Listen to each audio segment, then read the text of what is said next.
coughing fits so bad they toppled empires? Mass graves bigger than football fields? Buckle up, because we're about to unveil the top 10 worst pandemics that ever plagued humanity. Prepare to be grossed out, a little, amazed, a lot, and maybe even thankful for modern medicine. So, which pandemic was the most deadly? Let's find out. The Antonine Plague. Let's take a trip to ancient Rome and talk about the Antonine Plague. It's the 2nd century CE, and the Roman Empire is bustling with life. But suddenly, a shadow falls over the empire, and it's not a good one. The Antonine Plague spread like wildfire throughout the empire. The death toll was brutal. Some estimates say up to 2,000 poor souls in Rome alone lost their lives every single day. Nobody's entirely sure what this plague was. Some historians point the finger at smallpox, while others think it might have been measles. All we know for sure is that it wasn't exactly a walk in the Colosseum. It showed up around 165 AD. Most likely, Roman soldiers brought it back home by returning from a campaign in the Near East. One of the worst parts? This plague really messed with the Roman army's strength. Imagine trying to fight glorious battles when half your army is sniffing and wishing they were anywhere but a battlefield. Talk about a morale killer. Roman physicians, such as Galen, gained valuable insights into contagious diseases and treatments during this time, contributing to the development of medical practices that would influence healthcare for centuries. The Antonine Plague lasted for about 15 years, leaving a trail of sickness and disruption in its wake. But hey, there's always a silver lining, right? This nasty episode actually led to some improvements in sanitation and healthcare within the Roman Empire. The Plague of Justinian. Let's set the stage for the Plague of Justinian, a real game-changer that hit the Byzantine Empire back in 541 CE. Imagine this. You're in Constantinople, the heart of the Byzantine Empire, when suddenly, disaster strikes. It's the plague, and it's about to turn the empire upside down. The culprit behind this whole mess? A little bacteria called Yersinia pestis, one that would later cause the infamous Black Death. So, how did this nightmare begin? Well, it's believed to have started somewhere in the eastern provinces of the empire because of rats or fleas. From there, it spread like wildfire. But here's the kicker. It didn't stop there. Nope. This plague went global, reaching as far as Africa, Asia, and even Europe. By 541 AD, Constantinople became ground zero for the plague. Now, let's talk numbers. Historians estimate that the Plague of Justinian wiped out about 10,000 people a day at its peak. That's a staggering number, especially considering the population of the time. All in all, it's believed to have taken the lives of roughly 100 million people worldwide. Talk about devastation. Even Emperor Justinian himself wasn't spared the plague's wrath, although he survived. The plague had a massive influence on the course of history and geopolitics. The Byzantine Empire, once a mighty force to be reckoned with, was suddenly on the ropes. It caused people to drop like flies, weakened the armies, and crippled its economy. The decline in population triggered by the plague contributed to the weakening of the Byzantine Empire and its struggle to maintain control over its territories. But it actually led to strides in public health measures. We got better sanitation and isolation practices. So yeah, the Plague of Justinian wasn't just a bump in the road, it was a major shift that rocked the world as we know it. The Plague of Justinian might be a grim story, but it's a reminder of how resilient humanity can be. The Black Death. Now we're about to dive into one of the darkest chapters in human history, the Black Death. Picture this. It's the 14th century and Europe is bustling with life. But suddenly, disaster strikes in the form of a nasty little bug called the bubonic plague. So what's the deal with the bubonic plague? Well, it's a disease caused by bacteria that spread through the bites of infected fleas. These fleas like to hang out on rats. When they bite a rat and then it bites a person, it's bad news. Now let's talk about scope. The Black Death wasn't a little outbreak here and there. Oh no, it was a full-blown pandemic that spread like wildfire across continents. From Asia to Africa to Europe, nobody was safe. It's estimated that between 30% to 60% of Europe's population was wiped out. That's like half of your friends and family just gone. Pretty terrifying stuff. But here's where things get really wild. The Black Death didn't just kill people, it also turned society upside down. With so many people dropping, there weren't enough workers to go around. Farms were abandoned, cities left in ruins, and the economy went into a tailspin. It was like the world had been turned on its head overnight. Did you know that during the Black Death, some people believed that the plague was caused by bad air? They thought it was linked to foul-smelling odors and tried to ward off the disease with sweet-smelling herbs and flowers.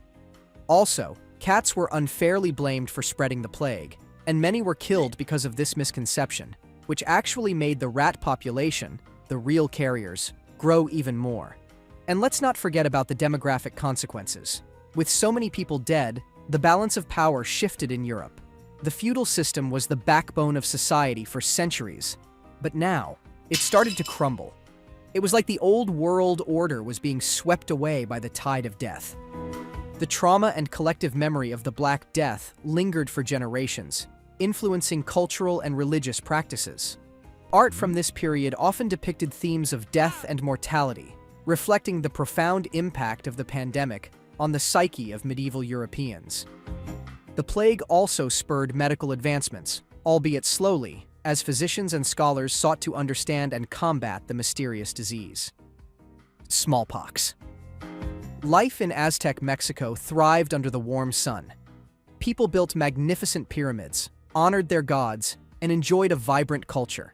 Then, everything changed. Spanish conquistadors arrived, and they didn't just bring new customs, but a deadly hitchhiker, smallpox.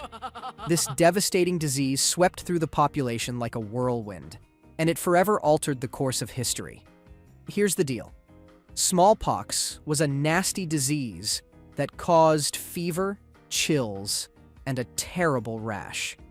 The Spanish explorers brought it with them to the Americas. Bless their clueless hearts. Now, Mexico had never encountered this particular brand of ouch before, so they had zero immunity. It was like showing up to a sword fight with a pool noodle, not your best strategy. This turned the epidemic into a full-blown disaster. Think of it as a domino effect, but instead of dominoes, it was people falling ill and, sadly, dying. Estimates say the population of Mexico plummeted by a whopping 80% in just a few decades. That's a population collapse steeper than a poorly built pyramid. The Mexico smallpox epidemic is a textbook example of a virgin soil epidemic. That's a disease that hits a population with no prior exposure. It's a harsh reminder of what a tiny little virus can do. On the bright side, the Spanish changed their approach to colonization. They realized that if they wanted to keep their new friends around, for labor and whatnot, they needed to keep them healthy. So they brought in doctors and even tried to develop a vaccine. The survivors tried to rebuild their lives, mixing Spanish and Aztec customs. But the memory of what happened, how many lives were lost to smallpox, always stayed with them. The meeting between the Spanish and Aztec people became more than just about conquering. It became a story of how people adapt and recover from tragedy. The Cocoliztli conundrum. The Aztec Empire was a land of towering pyramids, mighty warriors, and human sacrifices. But even the most powerful empires can be brought low by a tiny, unseen enemy, a nasty bug. Enter the Cocoliztli epidemic. An illness that swept through Mexico in the 1540s and left everyone scratching their sweaty, fevered heads. This particular villain wasn't like the smallpox the Spanish brought with them. Cocoliztli was a whole new level of ouch, causing high fevers, chills that would make you shiver like a chihuahua in a blizzard, and bleeding from pretty much every orifice imaginable. Gross. Imagine a bad flu cranked up to 11 and you're starting to get the picture. The worst part, nobody knew what caused it. Back then, germs were still a mystery wrapped in an enigma. Microscopes were basically glorified magnifying glasses used to ogle dust bunnies.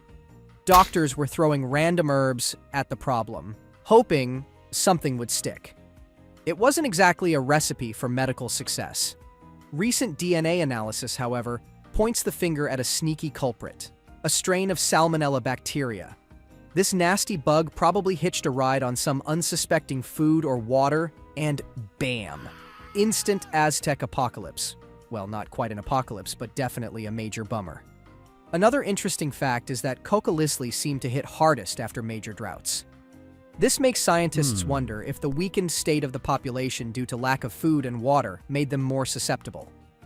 Again, the Aztecs hadn't encountered this particular brand of bacteria before, and so they had no immunity.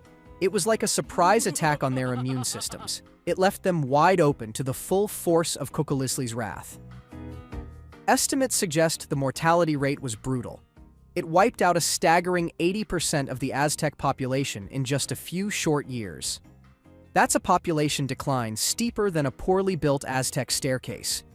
For the Aztec people, this epidemic was another tragic chapter in their history. They had faced conquistadors, endured smallpox, and now they were grappling with an invisible foe that struck without warning. The once thriving empire was forever changed by the events of the Cocoliztli epidemic, leaving scars that would shape the course of Aztec civilization for generations to come. So when you're washing your hands before eating, remember the Aztecs and their brush with this mysterious disease. The third plague party. We're about to dig into another round of everyone's favorite party guest. It's Yersinia pestis, the bacteria that brought us the bubonic plague. This time, though, we're not in medieval Europe. We're heading to 19th century China for the not-so-jolly third plague pandemic. Imagine the bustling markets in Yunnan, China. People are hawking their wares, and then, cue dramatic music. The plague waltzes in like an unwelcome emperor. Yep, Yersinia pestis decided to crash the party. Again, spread by those ever-so-charming plague-carrying rats. Remember the Black Death? Same culprit, different century, way less dramatic hats. From China, this unwelcome guest hopped on ships like a stowaway and hitched a ride to all sorts of places. Europe got a taste.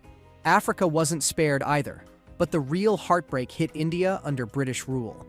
Estimates say millions perished. Some fingers are pointed at the British for their less than stellar sanitation practices. Social distancing wasn't exactly their strong suit.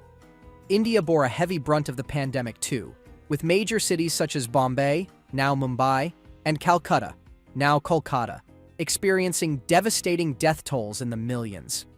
Thankfully, humanity had a few more tricks up its sleeve by the 19th century. Doctors still lacked microscopes that could see individual bacteria, but they were starting to understand hygiene's importance. Plus, a new weapon emerged: antibiotics. These wonder drugs, though not a cure-all, were a major blow to Yersinia pestis's party plans. Awareness of hygiene practices grew, and the discovery of antibiotics offered a new means of combating bacterial infections. While the battle against the plague was far from over, these developments represented significant progress in humanity's ongoing struggle against infectious diseases. By the 1960s, antibiotics and better hygiene practices helped the third plague pandemic finally fizzle out. The 1918 flu pandemic. World War I is finally over.